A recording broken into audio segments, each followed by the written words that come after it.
Will snowballing scandals bury Netanyahu?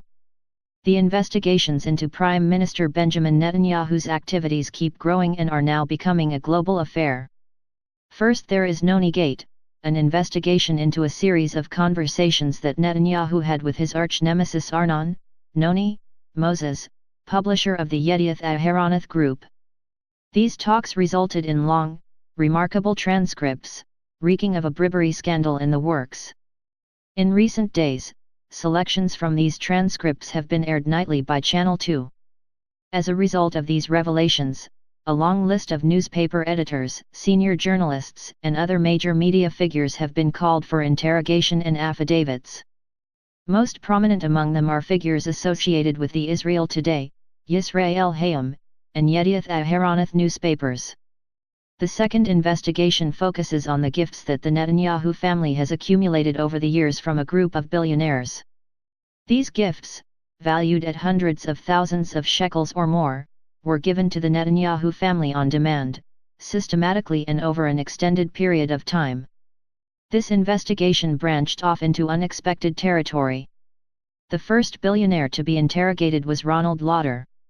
One of his principal moneymen was recently interrogated in New York. He was later joined by many others, Israeli-American billionaire Arnon Milchan and Australian James Packer the most prominent among them. Now the investigation has reached in a rather surprising direction.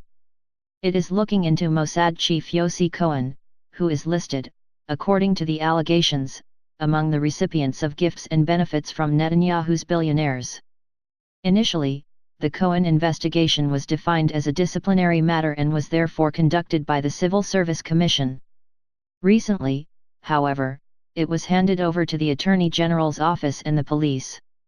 Among other aspects of Cohen's ties with Milchan and Packer, Cohen is alleged to have received tickets to a Mariah Carey concert that took place in Israel last summer.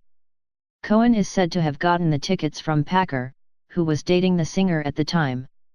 In the course of his career, Cohen retired from the Mossad and spent 2 years, 2000 to 2002, in the private sector, employed by a high-tech company associated with Milchan. It has since been revealed that before Netanyahu appointed him Mossad director last year, Cohen was made a very lucrative employment offer at an IT company associated with Milchan and Packer. The proposal was dropped once Netanyahu appointed Cohen at the very last moment.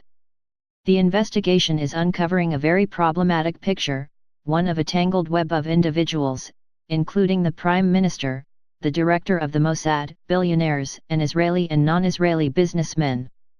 Netanyahu's business ties around the world have popped up in the Moses investigation as well. He is suspected of trying to mediate deals to sell Yedioth Aharonoth to a number of major international investors, including Germany's Springer Group and billionaire Larry Ellison. The third investigation concerns the submarine scandal. Here too, the stench is overpowering. It is being investigated separately from the first 2 cases by the Israel Police's Unit for Economic Investigations. The fact that Netanyahu's personal attorney David Shimron served as middleman in defense purchases valued at billions of dollars, some of which were not even vital to Israel's security, provoked a major public outcry. Netanyahu is now behind in the polls and no longer enjoys the trust of most Israelis, a situation attributable to this scandal. Now that Milchan has provided the police with detailed testimony and admitted to supplying the Netanyahu family with gifts, the investigation into these gifts is focusing on the relationship between Packer and the Netanyahus. Packer was first introduced to Netanyahu by Milchan, with whom Packer has business and social ties. Milchan also provided Netanyahu with services such as those of prestigious strategic consultant Gary Ginsberg, who has close ties with the U.S. Democratic Party. Ginsberg wrote speeches for Netanyahu and helped him prepare for important appearances in the United States. Milchan himself is the main provider of everything from expensive cigars to high-quality alcoholic beverages to the Netanyahu household. One person who sticks out in this imbroglio is Yair Netanyahu, the elder son who is considered within family circles to be his father's natural heir.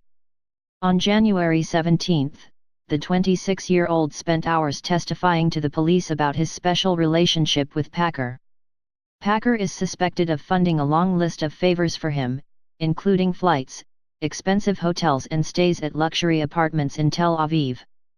Based on various testimonies, he and Yair Netanyahu are close friends. A few years ago, Packer purchased the villa adjacent to the Netanyahu family home in Caesarea, with the intention of renovating it and living there. Milchan was involved in the deal, hooking Packer up with a property appraiser and advising him throughout the purchase. This group of moneyed power brokers is now being interrogated by Israel's elite police unit Lahav 433. Details of the investigation had been kept tightly under wraps. After working for months beneath the radar, the police were able to surprise the subjects of the interrogation and the press with their findings. Now the interrogations are assuming center stage, provoking a major public storm. The emerging assessment among law enforcement and the political system alike is that the Netanyahu era is coming to an end. There is no clear timetable yet, but the overall impression is that this time, the Harry Houdini of Israeli politics will not be able to escape. The question is now whether the Prime Minister will try to use some unconventional weapons in his defense.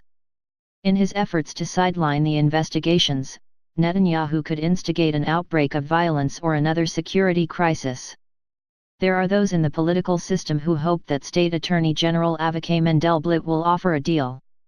He could, for instance, offer to end all investigations into Netanyahu and his family in exchange for his resignation and retirement from political life once and for all. Nevertheless, while it is uncertain whether such a deal would pass the test of a Supreme Court challenge, it is unlikely that Netanyahu would accept it. He is and always has been a tenacious fighter who refuses to concede. This time, however, many people in Israel are praying that he simply gives up.